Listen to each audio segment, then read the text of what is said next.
Earphones. Hmm. Hmm. Oh, there they are. There they are. Yeah, man. We are in the studio. It is Saturday, May 9th, Mother's Day Eve. Happy Mother's Day to Brittany and all my other mothers that have been joining me on this stream. I appreciate you for being here and supporting me. Happy Mother's Day to my wife. Happy Mother's Day to my mom. I got a couple of them. Happy Mother's Day to my mother in law. Happy Mother's Day Eve. You gotta get in the practice of saying happy stuff early. That's what I've learned. I try to do all eves. I try to start celebrating the day before. Why is it just Christmas Eve that we celebrate the day before? We should celebrate all holidays the day before, especially if that holiday is surrounded around somebody that you value and appreciate. That's my speed. Man, got a lot to talk about today. I don't got a lot of time. I see that there's not anybody on the stream yet. I'm not gonna wait. I'm gonna jump right in. There's a couple of things I want to go over and talk about. Um, so as you know, I have been building this studio and I have been building a team. And along the way, I have been learning and doing my best to adjust to how I need to be an effective leader. Being an effective leader, having the vision, believing in the vision, seeing the vision clearly. Here's the thing, it's a hard thing when you have a vision. This is what I noticed. This is all from my experience, okay? Other people might, disagree. Hey, what's up? Welcome to the stream. Uh, but when you have a vision and you see it so clearly, crystal clear, as if that vision is real life already, right? Which is how I see this studio. It's hard from your experience. I'm talking about the person that has a vision. It's hard from your experience to understand that people that you want in the party, it's hard to understand that they don't see your vision as clearly. They might see elements of it. There might be certain things that get them excited, but they don't see A to Z so clearly. And sometimes it's hard to navigate how you communicate with people that just don't see your vision, but support you, um, like what you're up to, and or want to, be a part of what you got cooking. And the balance when you're in a leadership role can be tricky to communicate, to work with people, to get people motivated, to delegate, roles when you're in the building process. Now, what I find, and this applies to everything, when there is capital involved. Now, when there's capital involved, when there's money involved, no matter if that company or whatever is going under, when someone has money, people fall in line a little easier. When someone is paying, people fall in line a little easier. But that's a hard thing to come by when you're dealing with entertainment. which is what I'm dealing with. You don't get to the bag till everything kind of pops off. And that's the challenge. That's the challenge that I have been dealing with and searching through. Um, um, when it comes to this thing that I'm doing, that I'm building, the vision that I see so clearly. Um, Also, last but not least, what I'm learning is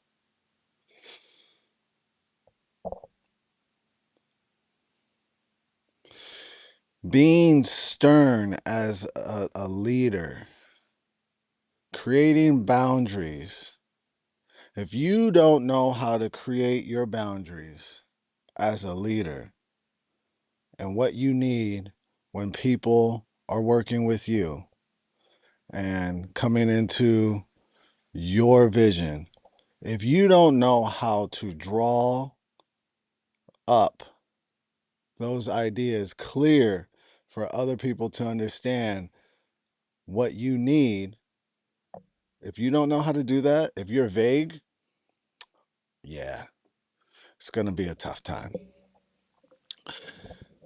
But creating boundaries with people that you want to work with, especially when you're not like in the position to like chip people off, pay or, not or pay a lot, you're balling on a budget, which is what the studio is doing right now. So you're balling on a budget. So when you're balling on a budget, I find, and I've experienced this too, and this is why I'm talking about it, that it's harder to like get in those concrete boundaries and really tell people like this division, this is what I expect from people that want to be included. This is uh this is how we're operating. But that being said, the faster you decide to operate your business like it is already bringing in millions of dollars, the faster you will get to that bag. And that's recently what has really like dawned on me. Like, I can't wait for things to get to that big vision. I have to start establishing that foundation of expectation here on the ground level. And that's what I've started doing um with our next I Must Confess show. I made contracts, and dude, it's so easy to do that kind of stuff. Like, I had resistance to like making contracts because I was like, oh, I got to type. Nope. Go to Chat GPT, just talk to it. Chat GPT got your back, man.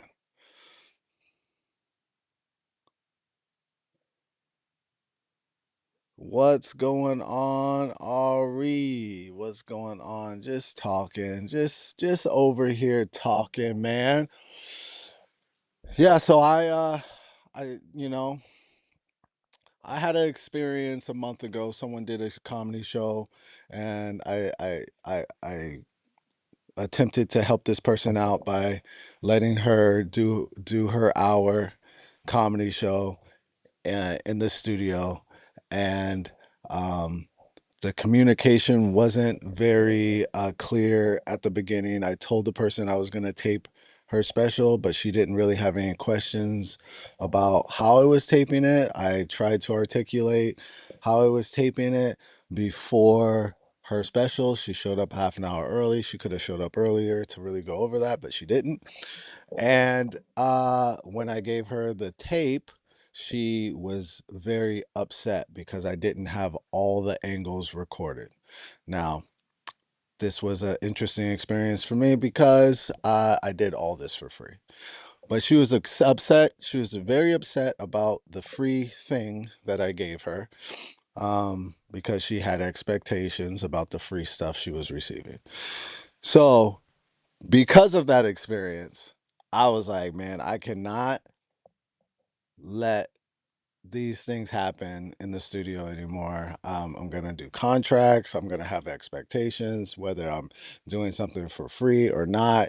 There's gonna be expectations. If I'm if I'm giving you a solid, you still have to do sound check. You still have to pull up an hour early. Like there should be expectations. I have to set myself up to win. I have to set other people up to win because what I also notice is that there's a lot of people around here that have a skewed idea of work ethic when it comes to entertainment.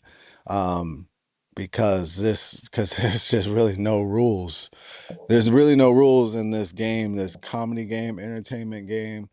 So I've seen that a lot of artists have a really skewed idea of like how they should work, their expectations of how they should work or collab with other people. And man, I don't know who needs to hear this, man. This is for somebody. Maybe it's not for somebody today, maybe it's for somebody a little bit later, but listen, the quicker you push past the discomfort of setting boundaries, the better off you're going to be in whatever you're up to creatively, business wise. You have to create concrete boundaries if people want to work with you. No more expectations. Communicate, put things in writing, if other people don't know how to communicate, then you have to kind of show those people how you have learned to communicate, and definitely have things in writing. And it's very easy now because we have ChatGPT will do it all for you based off of a template and off of a, you know like this is, chat was like, this is what usually happens in contracts, this is based on what you're doing and based on who you're working with, this is how and it'll, based off of a template, it will really, it printed me out a fire contract. If people have expectations while you do something for free or do them a favor, then F them, bro. Man. Yeah, man. It was a hard thing, bro. Like, let me just tell you, it was a hard thing to experience because I did this favor for somebody that, I did a, I did a, you know, I try to be, I try to be, I try to be a nice guy, man. Whenever I try to be a nice guy, it always backfires. It always blows up in my face. I think I'm done with that. I think I'm done with trying to be a nice guy. People, it does in this town, it doesn't matter. It doesn't matter how nice you try to be. It doesn't matter what you try to do. You could open up your entire life to people to come in and use your things. And guess what? Because you did that, they won't appreciate it. They won't value your stuff. They'll take you for granted and they'll try to get more than you are willing to give. In Los Angeles, it's wild. It has happened to me so many times. And just honestly, I mean, it's not just in Los Angeles. It's funny because I always say, man, comedy and the comedy scene is different in other places. LA is just where it's all toxic. No, it's entertainment altogether everywhere you go. I've had an experience in San Diego.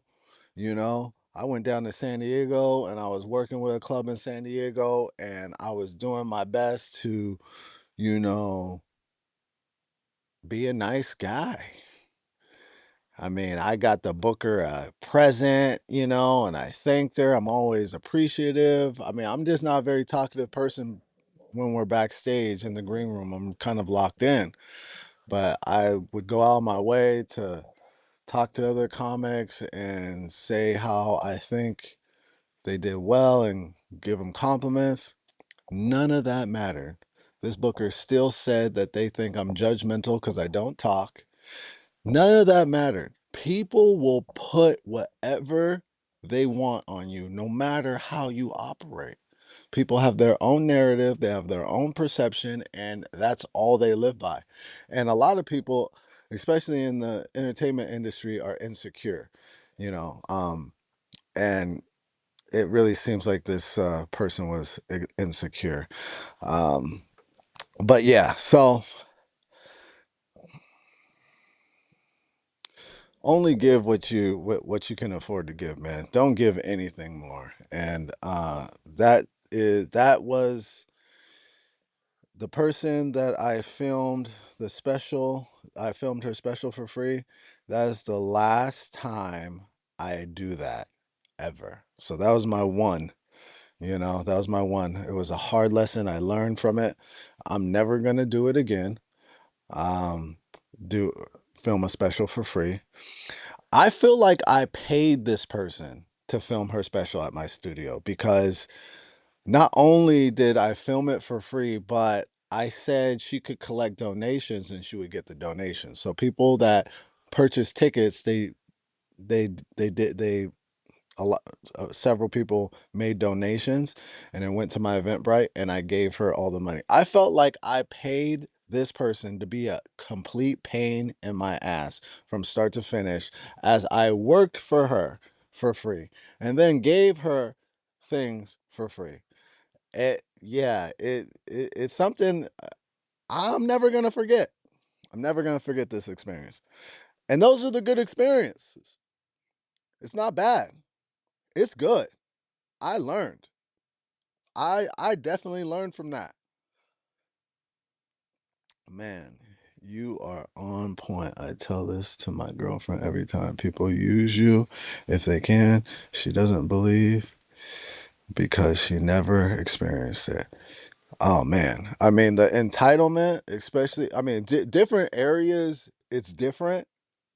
I think culture is different and wherever you go. But I've been seeing, because I live in Los Angeles, I've been seeing entitlement that is literally mind blowing because people don't.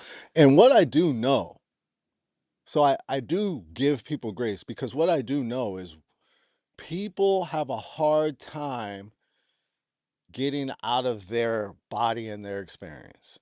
People have a hard time. This is one of the major issues we have with human beings, with the human race is we have a hard time getting out of our body and our experience and seeing someone else's experience, right? I mean, war and racism and all kinds of stuff, right? We're like, this is the hard time. We're so trapped in our bubble. So trapped in our little world. We're so trapped in our experience. We're so trapped in our culture. We have a hard time getting out of it and being like, this is what this person's going through. This is what their experience is. So I do give a little bit of grace. I give more than a little bit because I know that people are trapped in their experience. But the entitlement that this person had when this person was receiving all free stuff to help her with her special was crazy. It was insane. This person said to me after they complained about all the things I was doing for them, they said, your heart's in the right place. Oh, it was the nail in the coffin, let me tell you. They said, your heart's in the right place. Let me tell you, my friend, Ari, my heart will never be in the right place again. And I'm not saying this out of resentment because I've been really focused on not adding any more resentments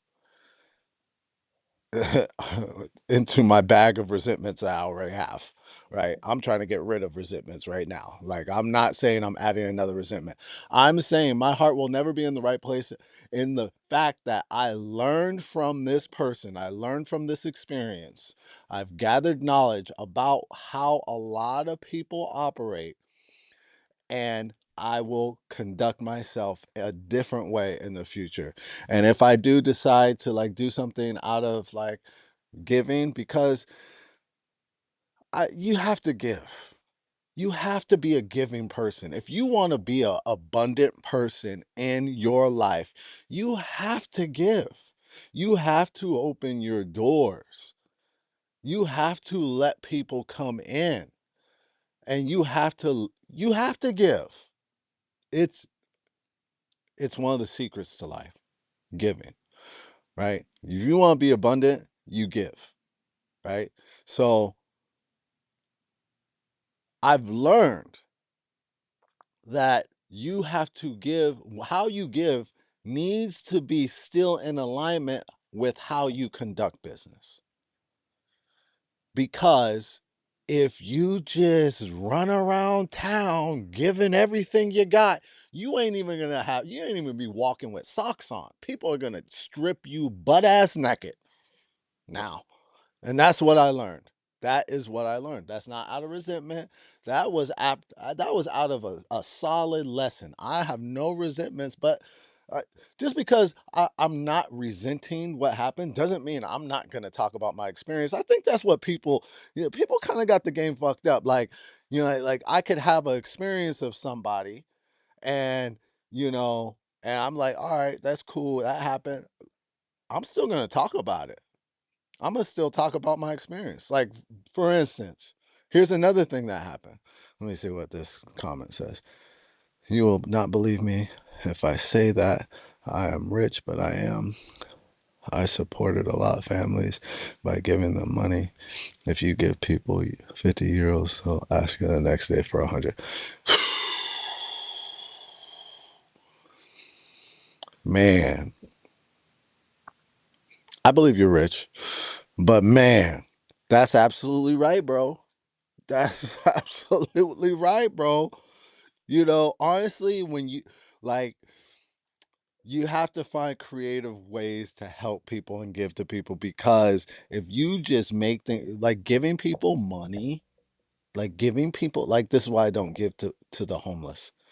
There's a lot of homeless in Los Angeles, and I used to have a huge heart for the homeless here. Um, and then I lived in Los Angeles for a while, and I saw what's happening.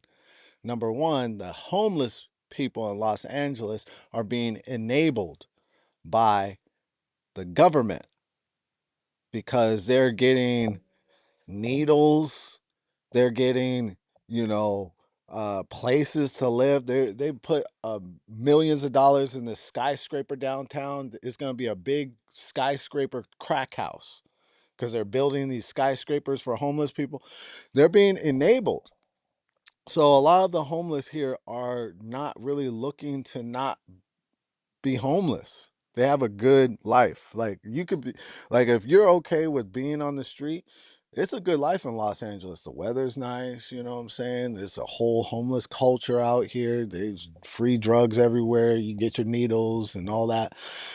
They're being enabled. This is why I don't just hand money to homeless like when they're on the freeway or whatever, because they're being enabled. You see a lot of mental illness happening, but mental illness that is like,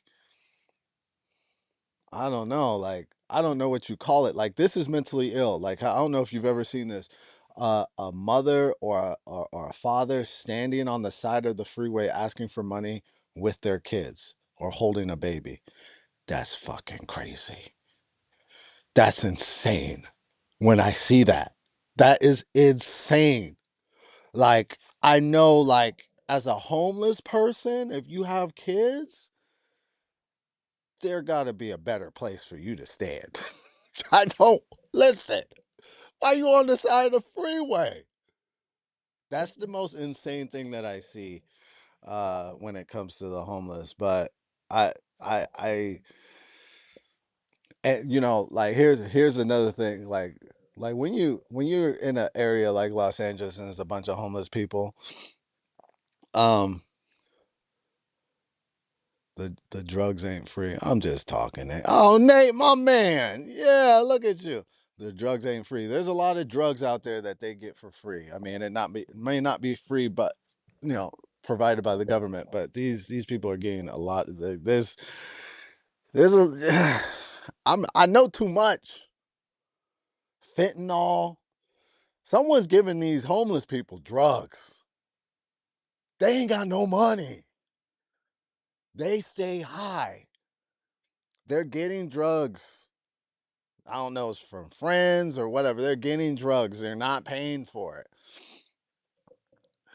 So, but yeah, that's why it's hard for me to give to the homeless. If I try to,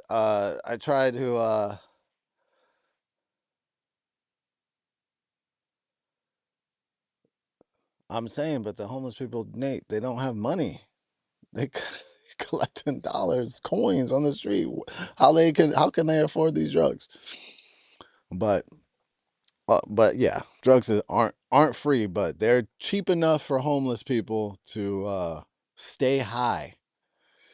You know what I'm saying? They're cheap enough for that. So, and that's one of the reasons why it's hard for me to give homeless people money because I know that they're just collecting it, saving it up, and buying drugs with it. You know, there was this one experience I had. I saw this guy for 2 straight years. I'm not shitting you. I'm not for 2 straight years at In and Out. The same guy, different sign. He had creative signs, I will say. His signs were creative, but 2 years, after 2 years standing at In and Out, how about collect that money, get a suit, and get a job? How about work at In and Out? In and Out pays nice. It really does. They use the money people give them for food. They eat for free in shelters. Well, not all shelters. So there's a shelter on Skid Row that I used to, and I think all shelters should be like this. I know a lot of shelters do like kind of like have an open door policy, but there's this shelter that I worked, Union Rescue Mission on Skid Row. Not worked, but I would go volunteer. Um, and Union Rescue Mission. And it was a Christian based shelter. You had to be sober. You had to take these classes. That's how it should be. And it's right on Skid Row. This place is huge, beautiful inside, has all these resources inside. And there's so many people outside not going in because there's rules. So a lot of the homeless people don't want it. That's why they're homeless. They haven't figured out how to adjust to certain rules you know, to win at life. A lot of homeless people, it's a choice, especially in Los Angeles. Because again, you could be homeless and have it pretty good. It's like, man, I don't pay rent at all. How many people would like that? The rent here is crazy. I agree. They are enabling. Yeah, man. It's so it's why but went on a tangent. Went on a tangent with that. I know that guy. Oh, his family has money. They kicked him out for being. You know the guy that owns the Union Rescue Mission? Which guy do you know? Oh, that guy at In and Out. You know that guy? There's a lot of those guys that just be standing at In and Out for forever.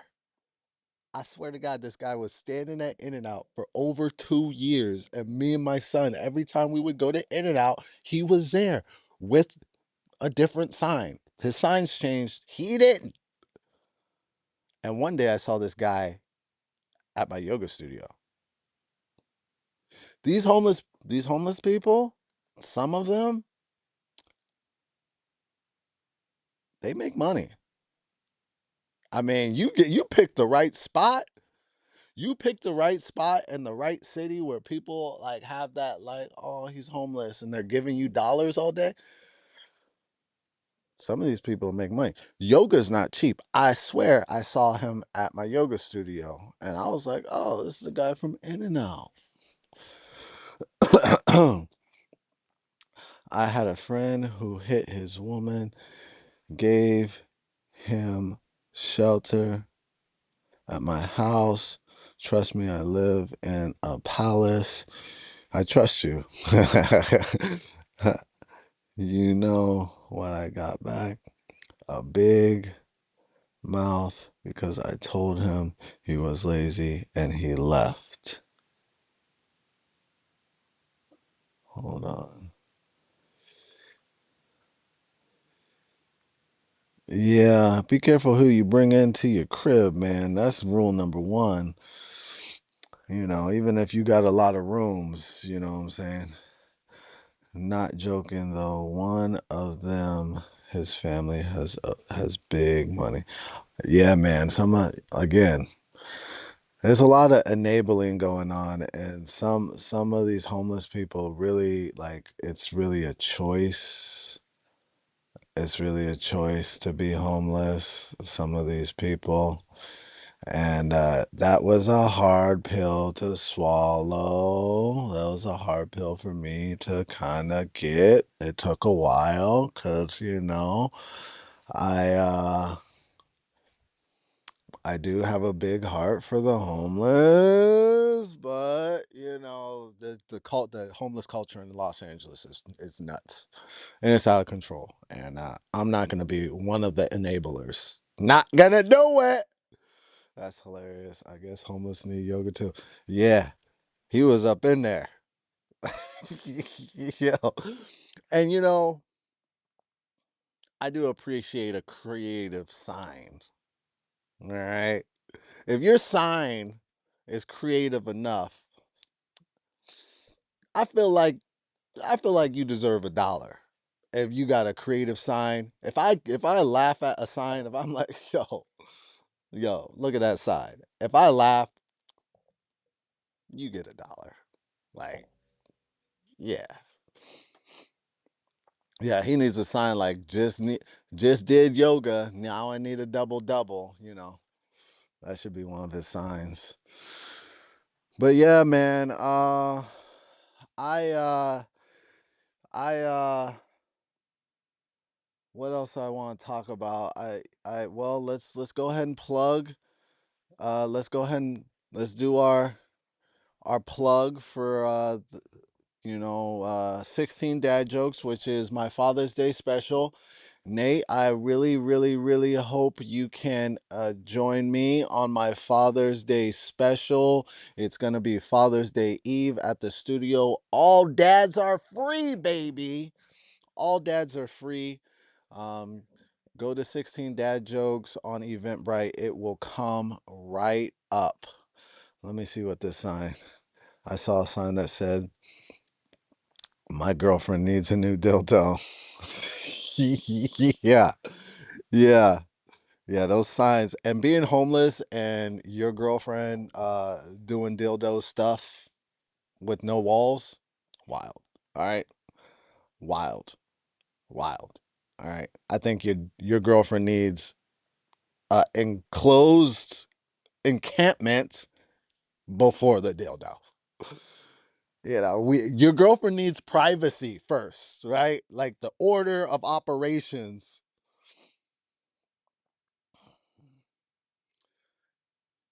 Love to. Yeah, man. I'll send you the link. Register your ticket. I want to pack the studio, brother. I want to pack the studio. I got a DJ coming. So the DJ's locked in. I got 2 people opening the show. I've been working on my hour. I've been having a lot of fun with it and just been getting the studio ready. My goal is to have 60 people back here. Um, and yeah, I'm really excited about it. My dad's gonna be here, so Nate, you get to meet my dad. My dad is flying in with my stepmother, so that's gonna be fun. And yeah, I've been planning this for a while, and it's almost here, man. So yeah, would love to have you here. I'll send you the Eventbrite. Um, what else? That's it. Gonna shoot some sketches today. I've been getting so used to getting 100 new followers a day because of my sketches. When it slows down, which is has happened, my Instagram has slowed down over the last 2 weeks. It's like, what's going on? My Instagram is slow. It's been slow the last couple of weeks. Today I am going to shoot some sketches, some AAU sketches, which has been the thing that has really like brought life to my my social media, the AAU sketches. Purple Groovy 69. What's going on? New profile picture. I love to see it. Good to see you. Don't know if you're a mother or not, but if you are, happy Mother's Day tomorrow. Today is Mother's Day Eve. Earlier we talked about how everything should get an Eve, right? Father's Day is gonna get an Eve. I'm celebrating my Father's Day special on Father's Day Eve. So dads, we're gonna start early. We starting on that Saturday. We're gonna move into Father's Day with a belly full of laughs. That's the goal. So, I'm gonna be saying Happy Mother's Day Eve to all my mothers today. It's your Mother's Day Eve. And yeah, man, this has been a fun little stream. Had a lot to talk about today. Saw my friend Nate on the stream. You love that. I am going to get up out of here. I gotta get downtown and teach a class. Going down to my gym, teaching a class. My gym, John Reed. Nate, you need to come down, check out this gym. It's a pretty cool gym. It's downtown. It's called John Reed. Um, and then I'm gonna work out. Hopefully, a friend meets me down there. And then after I work out, I'm gonna go shoot some sketches. That's the day, baby. And then at night, I'm gonna practice my special and do some writing. I've been doing more writing since I decided to do the special than I've done in a really long time. And that's great for me. So I need to keep this the special energy, which is like, okay, I'm doing a comedy special. So I need to be prepared. That's that special energy. Sometimes you got to have like, oh shit in you. You got to have that, like full disclosure. When I started going to therapy and doing group therapy and stuff like that, they talked about oh shit moments, right? Oh shit moments like when you're like loaded and you're like driving and then you see the cops behind you and you're like, "Oh shit," right? And then you tighten up, you're like, "Oh shit," right? Oh shit moments, right? I think you should always have oh shit in you. Oh shit. This is coming up. I need to stay on point. Oh shit. I got this going on. I can't do this. Oh shit. I want to be so good, so ready for this. I got to be scheduled. Bro, it's good to have oh shit in you. Everybody should have a little oh shit in them at all times. That oh shit keeps you on point. Message. I'm going to leave you with that, baby. Gonna leave you with that. All right, my friends. I hope you guys have a wonderful Saturday. Purple Groovy, thanks for stopping by. Good to see you, my man Nate. Always good to see you, brother. Hope you have a great Saturday. I'm gonna send you a text in a little bit. Ari, thanks for stopping by. Appreciate all the comments on the stream today. Sub to the channel. Stay locked in. We got a lot of things, a lot of good things going on in Yoga Leroy Studios this summer, starting with well, not starting with, but 16 dad jokes. That is on June 20th, Father's Day Eve. This is my first comedy special. Bryce Jarrett's doing his fourth show, and that's going to be on May 24th. That's a Saturday, I believe. Let me just double check. I might have that date wrong. May 23rd. May 23rd. That's a Saturday. That's Bryce Jared's I Must Confess show. I believe it's his fourth show. This show has been a hit. As immediately when we first put it on his feet, it was a hit. So that's going to be a good time. Stay locked in, sub to the channel. Good to see you. Thanks for tapping in and supporting the growth of Yoga Leroy Studios. This is the Triggered Yogi himself, Yoga Leroy, aka Leon Walker. I will see you guys next time. Happy Mother's Day, everybody. Peace.